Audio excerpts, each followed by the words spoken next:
रहीम online मालूमात YouTube channel में खुश आमदीद। जी हाँ, T10 क्रिकेट लीग का पहला छक्का किस खुश नसीब क्रिकेटर के नाम हो गया। एक नई तारीख रकम जो तारीख में हमेशा लिखा जाएगा। जी हाँ, बंगाल टाइगर की जानिब से चार्ल्स ने पहला छक्का लगाया केराला किंग के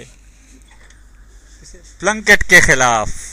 दोस्तों, हम आपको सबसे पहले इंफॉर्मेशन दे रहे हैं कि बंगाल टाइगर्स के खिलाड़ी चार्ल्स ने पहला T10 लीग का छक्का लगाया केराला किंग्स के अगेंस्ट।